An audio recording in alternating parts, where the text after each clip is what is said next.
हाँ साथियों, जॉब नगर 2.0 में आपका स्वागत है। मैं आपसे बार बार यही एक निवेदन करता हूँ कि आप लोग वीडियो को शेयर करिए और ज़्यादा से ज़्यादा लोग जो नए जुड़े रहे हैं उस चैनल को प्लीज़, जो नए इस वीडियो को देख रहे हैं, चैनल को ज़रूर सब्सक्राइब करिए। आप लोगों के इतना करने से हमारे अंदर एक अलग प्रकार का जोश आता है कि चलो हमारे भाई हमारा सपोर्ट कर रहे हैं, हमें वीडियो बनानी चाहिए। लेकिन जब ऐसा नहीं होता है तो थोड़ा सा हम डिमोटिवेट हो जाते हैं। तो प्लीज़ यार आप लोग सपोर्ट करिए। क्या करना है, केवल चैनल को सब्सक्राइब करवाना है। अपने रिलेटिव में किसी का एक दो जन किसी ना किसी का सब्सक्राइब करवा दीजिए, वीडियो को शेयर कर दीजिए। बस यही हम आपसे चाहते हैं। और आप जो चाहेंगे, जिस टॉपिक पे वीडियो चाहेंगे उस टॉपिक पर हम वीडियो बना के आपको देंगे। केवल आपको कमेंट बॉक्स में कमेंट कर देना है। मैं यह बार बार आपसे कहता हूँ कि यदि आपको यह इच्छा है, आप चाह रहे हैं कि मुझे इस टॉपिक पर एक वीडियो चाहिए, उसमें टोटल प्रश्न चाहिए, तो प्लीज़ आप कमेंट बॉक्स में कमेंट करिए। दूसरे या तीसरे दिन आपको वीडियो मिल जाएगी। मैंने बार बार कहा है, हमारे कुछ मित्र ऐसे थे जो कमेंट के माध्यम से हमको बताए थे, सुझाव दिए थे, तो हमने वीडियो बनाकर दिया भी है। देखिए साथियों, क्या होता है कि यदि आप लोग हमारा सपोर्ट करेंगे तो हम वीडियो बना के देंगे। आप कोई भी कम्पिटिटिव एग्ज़ाम देने जाएँ तो आपको क्या करना है कि मोबाइल में सीधे सीधे ऑब्जेक्टिव प्रश्न देते हैं, आप कॉपी पेन लेकर बैठिए, सीधे सीधे ऑब्जेक्टिव प्रश्नों को देखिए और हमारे उत्तर देने से पहले आप स्वयं उत्तर दे दीजिए। इससे आप स्वयं यह जान लेंगे कि हमारे अंदर की क्षमता कितनी है। क्या हम इन प्रश्नों का 80% भाग हल कर पा रहे हैं? यदि आप 80% या 90% हल कर पा रहे हैं तो साथियों, मैं उम्मीद करता हूं कि सफलता आपके कदम जरूर चूमेगी। तो अब आगे बढ़ाते हैं, हम प्रश्नों का सिलसिला जारी करते हैं। आज का हम लोग का सब्जेक्ट है संविधान, और संविधान से जो टॉपिक है मूल कर्तव्य और नीति निर्देशक तत्व, तो उसी से संबंधित प्रश्न। देखिए, दोनों टॉपिक छोटे छोटे टॉपिक थे, इसलिए दोनों को कंबाइन करके हम एक ही में पढ़ा देंगे। इसमें हो सकता है कि 3 वीडियो बनानी पड़े हमें, 3 वीडियो में हम कंप्लीट कर देंगे। तो प्लीज़ आप लोग यार ज़्यादा से ज़्यादा वीडियो को शेयर करिए। बस यही हमें चाहिए कि ज़्यादा से ज़्यादा आप शेयर करिए और ज़्यादा से ज़्यादा सब्सक्राइब करिए। चलिए देखिए, पहले प्रश्न पे आते हैं। पहला प्रश्न आपके सामने दिया है। पहले प्रश्न में है कि संविधान का भाग 4A अनुच्छेद 51A भारत में प्रत्येक नागरिक के मूलभूत कर्तव्यों को सूचीबद्ध करता है। 86वें संविधान संशोधन अधिनियम 2002 के बाद कितने मूलभूत कर्तव्य सूचीबद्ध हैं? देखिए, प्रश्न में दिया गया है कि देखिए, सबसे पहले तो मैं आपको बता दूं, जो हमारा मूल अधिकार था, जो मौलिक अधिकार था, इससे पहले हम वीडियो बना चुके हैं, उसको बता चुके हैं आपको। तो वो हमारा भाग 3 में था। यह जो है भाग 4A जो लिखा हुआ है, भाग 4A और अनुच्छेद 51A, इसमें मूल कर्तव्य है। आपको याद कर लेना है, मूल कर्तव्य किसमें है? भाग 4A और अनुच्छेद 51A में। देखिए, इससे पहले क्या है कि जो मूल संविधान हमारा था उसमें मूल कर्तव्य शामिल नहीं थे। जो हमारा मूल संविधान था, यानी जो संविधान बन के हमारा तैयार हुआ था, उस वक्त हमारे संविधान में मूल कर्तव्य नहीं थे।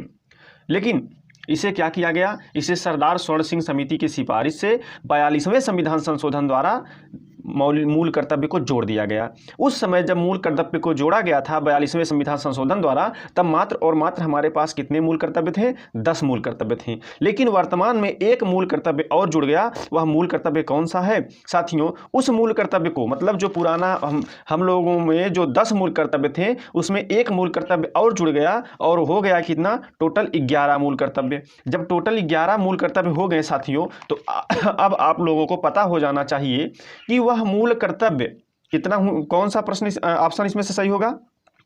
इसमें से आपका विकल्प जो सी है वह सही हो जाएगा, विकल्प सी। लेकिन आपको यह जानना बहुत ही जरूरी है कि 11वां जो मूल कर्तव्य जुड़ा वो आखिर में मूल कर्तव्य है क्या? वह मूल कर्तव्य यही था कि जितने भी अभिभावक हैं, प्रत्येक अभिभावक का यह कर्तव्य होगा कि अपने बच्चों को क्या करें? शिक्षित करने का प्रयास करें। यही मूल कर्तव्य के रूप में 11वां मूल कर्तव्य हमारा जुड़ा। चलिए अब अगले प्रश्न पे चलते हैं। अगला प्रश्न हमारा क्या है कि ग्रामीण विकास मंत्रालय द्वारा शुरू किए गए समन्वय पोर्टल का उद्देश्य क्या है? देखिए, हमने आपसे कहा है कि हम मूल कर्तव्य और नीति निर्देशक तत्व दोनों को एक ही साथ लेकर कंबाइन करके प्रश्न इसमें संकलित करेंगे।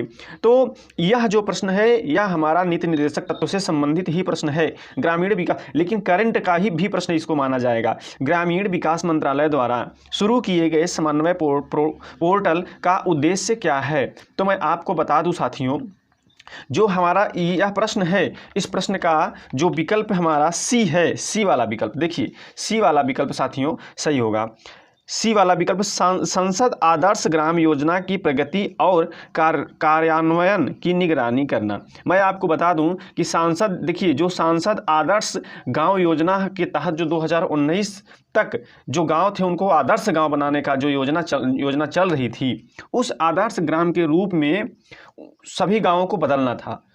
मतलब क्या था, आप लोगों को पता है कि सांसद के द्वारा एक कोई गांव गोद लिया जाता था और यह कहा जाता था कि इसको हम आदर्श गांव के रूप में बनाएंगे, और 2019 के तहत यह योजना आई थी। तो उसमें क्या होता है कि उसकी निगरानी और उसका पूरा कार्यान्वयन जो होता था उसके लिए एक पोर्टल खोला गया था। तो उसी से संबंधित यह प्रश्न है। इस प्रश्न का विकल्प जो सी है वही सही होगा। चलिए अब अगले प्रश्न पे चलते हैं। अगला प्रश्न दिया है कि भारत के संविधान का कौन सा अनुच्छेद समान नागरिक कोड से संबंधित है। देखिए, समान नागरिक कोड से संबंधित कौन सा अनुच्छेद है, आपके प्रश्न में यही पूछा गया है। लेकिन मैं आपको बता दूं कि समान नागरिक कोड जो है यह क्या लागू है पूरे भारत में? नहीं साथियों, मैं आपको बता दूं कि यह जो प्रश्न है इसका विकल्प जो डी है यानी 44 यही सही होगा, क्योंकि जो 41 है उसमें है काम का अधिकार। अनुच्छेद 41 जो है काम का अधिकार है।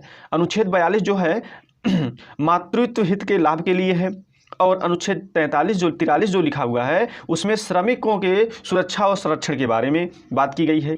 तो अनुच्छेद 44 जो हमारा है यही अनुच्छेद 44 समान नागरिक कोड से संबंधित है। समान नागरिक संहिता से संबंधित कौन सा है? 44 है। यह केवल और केवल भारत के गोवा में लागू है। भारत का जो गोवा राज्य है उसी में लागू है, और किसी भी राज्य में लागू नहीं है। चलिए अब अगले प्रश्न पे चलते हैं। अगला प्रश्न है, राज्य के नीति निदेशक के सिद्धांतों के बारे में निम्नलिखित कथनों में से कौन सा सच नहीं है। देखिए, बहुत ध्यान से समझिएगा।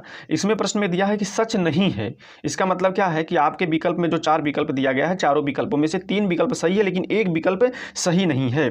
तो पहला विकल्प देखते हैं हम लोग। नीतियां बनाने और कानून अभिनीत करते हुए राज्य को ध्यान में रखने वाले आदर्शों को दर्शाता है। यह बहुत सही है। जब आप नीति निदेशक तत्व पढ़ेंगे डिटेल से तो उसमें आपको यही बताया जाएगा, जो नीति निदेशक तत्व है यह राज्य को इंगित करता है कि आपको जब जरूरत पड़े तब इन नीतियों को जरूर लागू करें, लेकिन हम मतलब भारत की जनता उन नीतियों को लागू नहीं करवा सकती है, क्योंकि वह हमारा मूल अधिकार नहीं है। हम मूल अधिकार को सुप्रीम कोर्ट में ले जाकर खड़ा कर सकते हैं, मूल अधिकार के लिए हम लड़ सकते हैं, लेकिन नीति निदेशक तत्व के लिए हम लड़ नहीं सकते हैं। चलिए अब अगले विकल्प पे चलते हैं। अगला विकल्प क्या है? वे समुदाय के कल्याण को बढ़ावा देते हैं और इसलिए सामाजिक और समाजवादी हैं। यह भी सही है। हमारा जो नीति निदेशक तत्व है वह सामाजिक और समाजवादी है। वह समाज के प्रति क्या लाभ है उसको देखते हुए ही इसको लागू किया जा सकता है। समाज के हित में ही, या यह कह सकते हैं इसको कि यह राज्य के विरोध में है, मतलब राज्य सरकार के विरोध में और राज्य की जो जनता है उसके हित में है।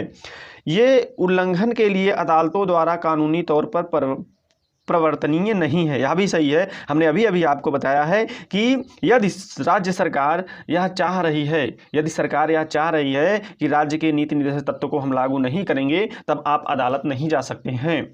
ठीक है, यदि आपके मूल अधिकार का हनन हो रहा है तब आप अदालत जाएंगे, लेकिन यदि आपके नीति निदेशक तत्वों में से किसी अनुच्छेद का हनन हो रहा है तब आप अदालत नहीं जा सकते। चलिए चौथे नंबर पे आते हैं। ये अपने आप परिवर्तनीय होते हैं और उन्हें कार्यान्वयन करने के लिए किसी भी कानून की आवश्यकता नहीं होती है।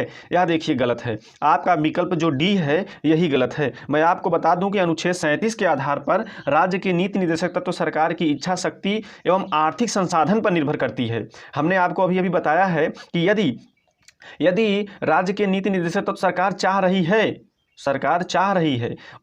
है कि जनता के हित में यह कार्य करना चाहिए और उसको यह पता है कि हमारी शक्ति उस कार्य के योग्य है, हमारे पास वह संसाधन है, तो वह क्या करती है कि वह उस नियम को लागू करती है, अन्यथा नहीं करेगी वह उस नियम को लागू। और यह एक बात और भी हमने आपको बताया कि यह न्यायालय में परिवर्तनीय नहीं है। परिवर्तनीय का मतलब है कि यह न्यायालय द्वारा इसको आप लागू नहीं करवा सकते हैं।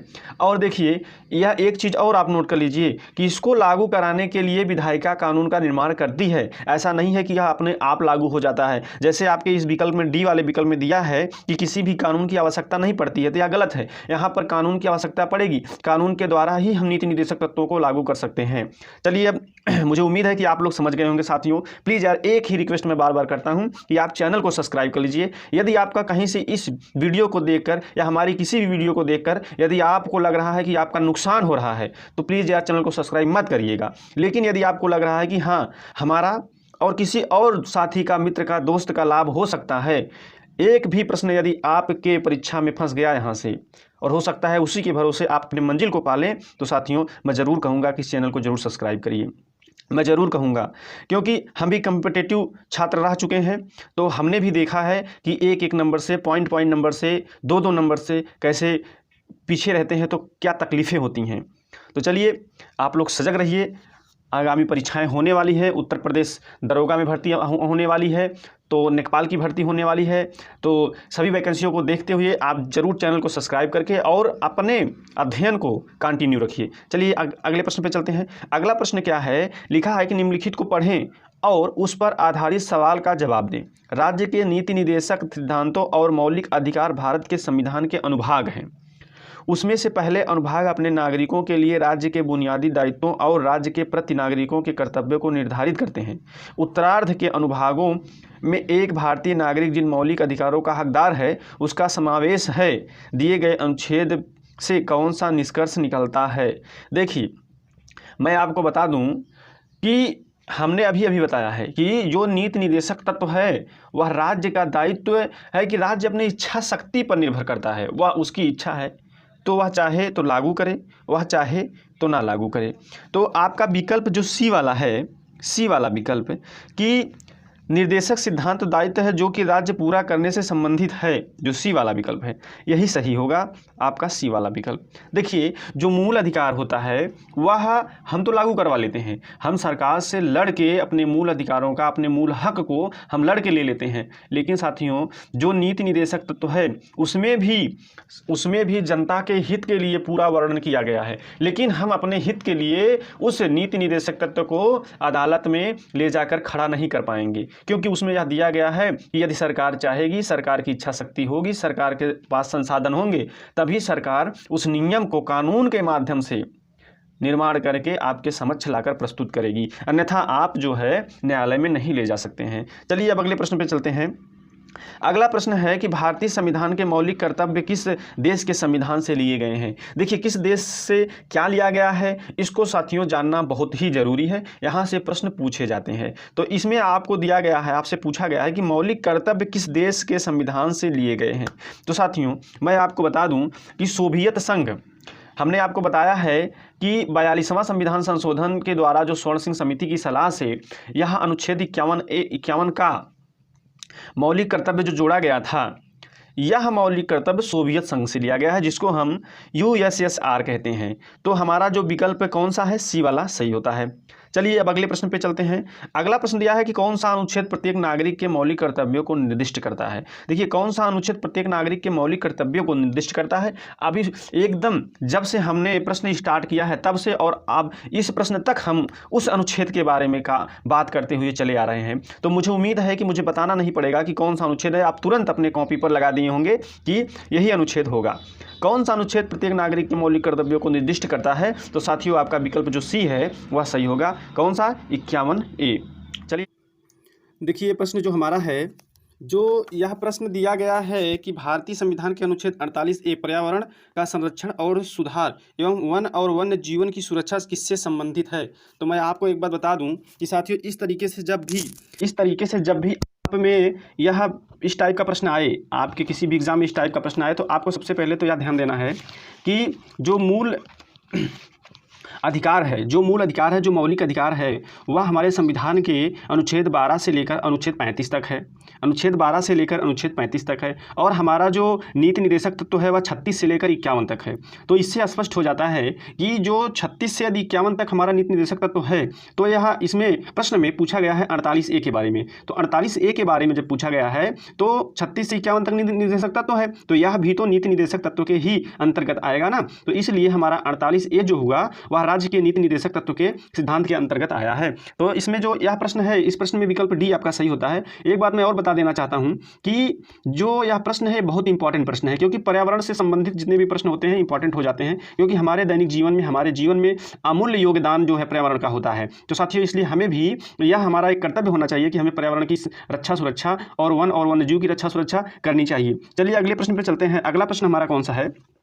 अगला प्रश्न है कि भारतीय संविधान के अनुच्छेद 39A समान न्याय और निःशुल्क कानूनी सहायता किससे संबंधित है? देखिए, हमने अभी भी बताया है यदि 36 से 51 तक नीति निर्देशक तत्व है तो 39A किस में आएगा? 39A भी तो उसी में आएगा, राज्य के नीति निर्देशक सिद्धांत के अंतर्गत आएगा। विकल्प भी हमारा सही हो जाता है। चलिए यह देखिए, लोक कल्याणकारी राज्य से संबंधित होता है राज्य का नीति निर्देशक तत्व जो होता है वह। चलिए अब अगले प्रश्न पे चलते हैं। अगला प्रश्न दिया है कि भारतीय संविधान का अनुच्छेद 43A उद्योगों के प्रबंधन में श्रमिकों की भागीदारी किससे संबंधित है?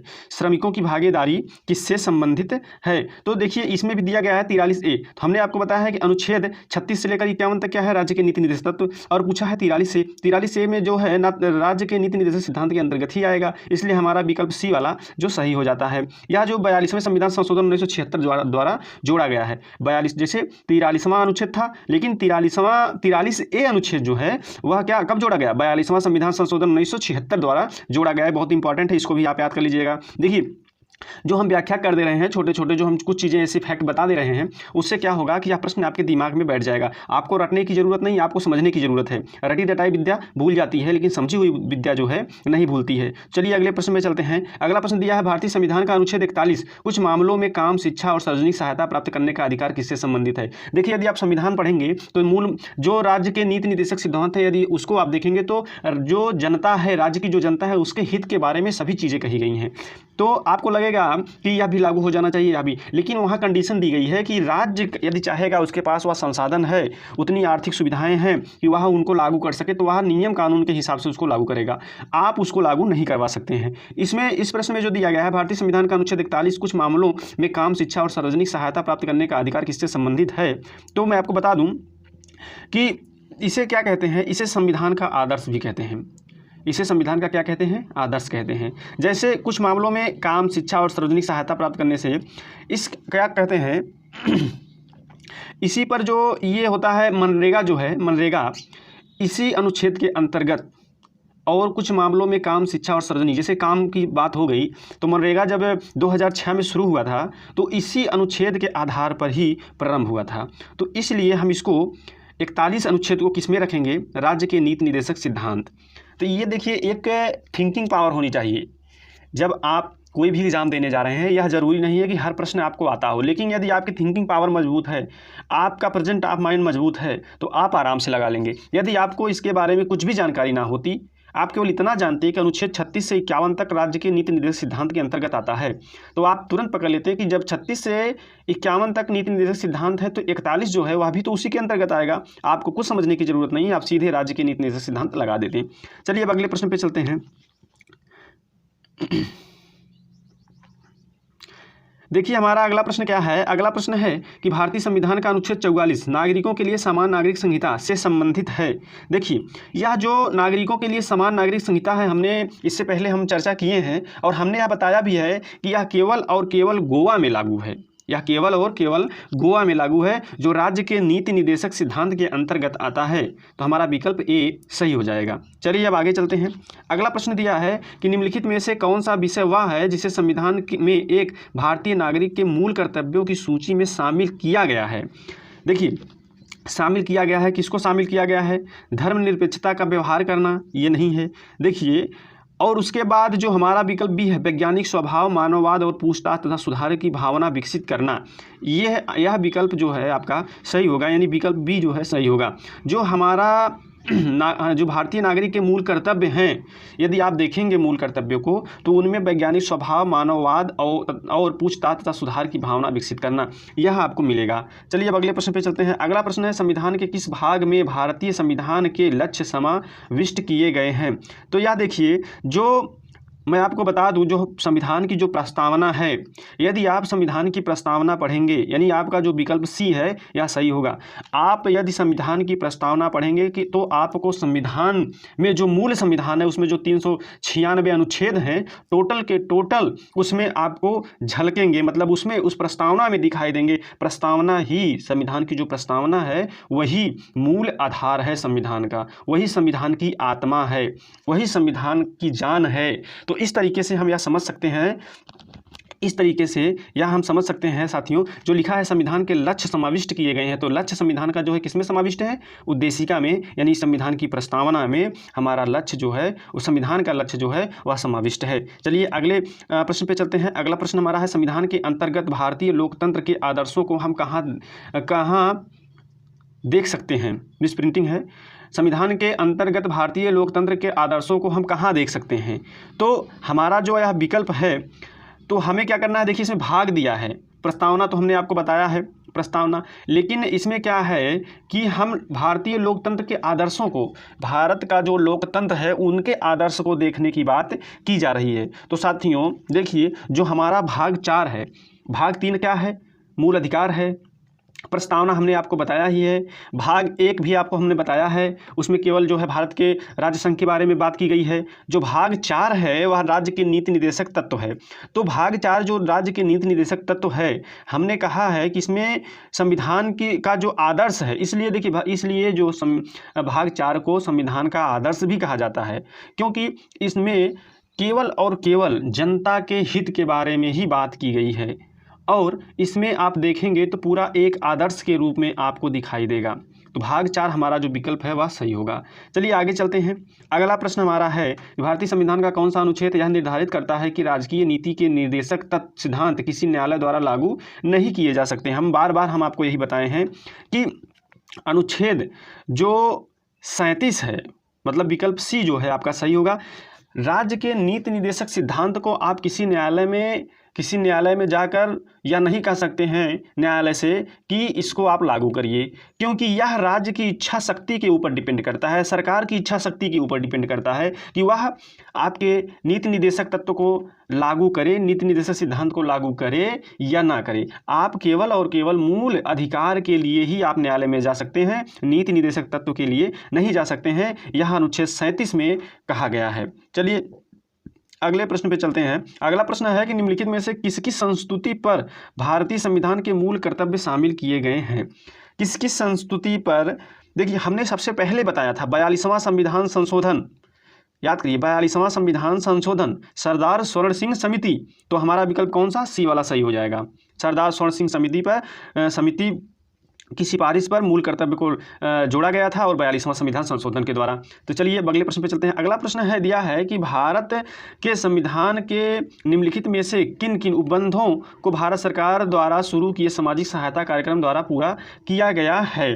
तो आपका जो यह विकल्प है, जो आपका विकल्प साथियों, जो यह प्रश्न है, इसमें जो विकल्प जो आपका ये जो दिया गया है, कथन 1 मूल अधिकार, कथन 2 मूल कर्तव्य, कथन 3 राज्य के नीति निर्देशक तत्व। फिर उसके बाद दिया गया है नीचे दिए गए कूटों का प्रयोग कर सही उत्तर चुनिए। तो देखिए सामाजिक सहायता कार्यक्रम द्वारा पूरा किया गया है। तो आप समझिए कि सामाजिक सहायता का मतलब क्या है? लोगों के हित की बात की जाए, लोगों की हित की बात की जाए तो लोगों के हित की बात कहाँ होती है? मूल अधिकार में होती है। जनता के अधिकार के बारे में बात मूल अधिकार के द्वारा की जाती है, मौलिक अधिकार के द्वारा की जाती है। और उसके बाद राज्य के नीति निर्देशक जो तत्व है वह टोटल मैं बता दे रहा हूँ आपसे कि टोटल सरकार के विरोध में और जनता के हित के लिए है। राज्य का जो नीति निर्देशक तत्व है, तो इस तरीके से सामाजिक सहायता कार्यक्रम में यदि बात की जाए तो मूल अधिकार और राज्य के नीति निर्देशक तत्व होंगे। तो हमारा विकल्प 1 और 3 जो है यह सही होगा। फर्स्ट और तीसरा विकल्प जो है बी सही होगा। चलिए आगे चलते हैं। अगले प्रश्न पे देखिए, भारत के संविधान के किस भाग में प्रबंधन में कामगार की सहभागिता समाविष्ट है? भारत के संविधान के किस भाग में प्रबंधन की कामगारिता की सहभागिता समाविष्ट है? तो इसमें जो है देखिए अनुच्छेद 43 यानी अनुच्छेद 43 में यह कहा गया है। और अनुच्छेद 43 है क्या? राज्य के नीति निर्देशक तत्व के अंतर्गत आता है। तो इसलिए अब हमारा विकल्प क्या हो जाएगा? सी वाला सही हो जाएगा। चलिए अब आगे चलते हैं। अगला प्रश्न दिया गया है कि राष्ट्रीय महत्व के स्मारकों और स्थानों और वस्तुओं का संरक्षण, यह उपबंध क्या है। देखिए, यह उपबंध है क्या, राष्ट्रीय महत्व के स्मारकों, स्थानों और वस्तुओं। तो देखिए, हम आपको बता दें कि यह जो आपके संविधान का जो राज्य के नीति निर्देशक तत्व हैं उसके अंतर्गत ही आएगा। जैसे उसमें दिया गया था क्या, पर्यावरण की रक्षा सुरक्षा करना, वन्य जीव और वन की सुरक्षा रक्षा करना। इसी तरीके से हमारा जो अनुच्छेद 49 है, अनुच्छेद 49 ये कहता है कि हम राष्ट्रीय महत्व के स्मारक, स्थान, वस्तुओं का संरक्षण हमें करना चाहिए। तो हमारा विकल्प बी, भारत के संविधान के राज्य के नीति निर्देशक सिद्धांत के अंतर्गत, यही सही होगा विकल्प। चलिए आगे चलते हैं।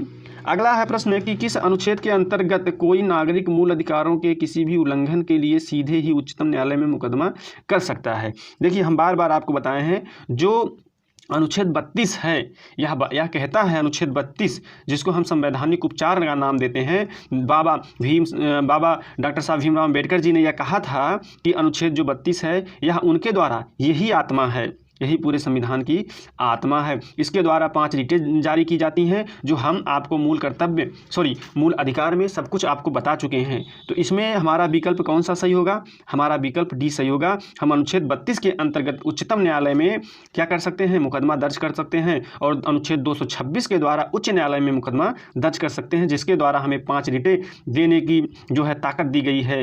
तो साथियों, अब अगले प्रश्न पे चलते हैं।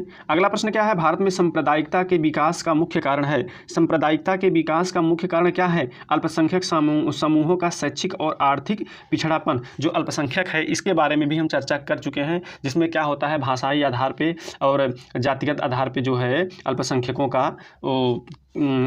का चुनाव होता है कि इनको अल्पसंख्यक के अंतर्गत रखा जाएगा। इस तरीके से साथियों हमारा यह विकल्प जो ए है वह सही हुआ। तो देखिए साथियों, आज हम लोगों ने 22 प्रश्न को हल किया है। तो मुझे उम्मीद है कि साथियों आप लोगों को यह प्रश्न अच्छा लगा होगा या वीडियो अच्छी लगी होगी। तो प्लीज़ यार साथियों, वीडियो को शेयर कर दीजिएगा, और हाँ, चैनल को जरूर सब्सक्राइब कर लीजिएगा। आपका सपोर्ट हमें बहुत ही जो है मोटिवेट करता है। और कमेंट करिएगा, कमेंट के माध्यम से आप पूछ भी सकते हैं किसी टॉपिक के बारे में कि हाँ, इस टॉपिक पर वीडियो बनानी चाहिए। फिर किसी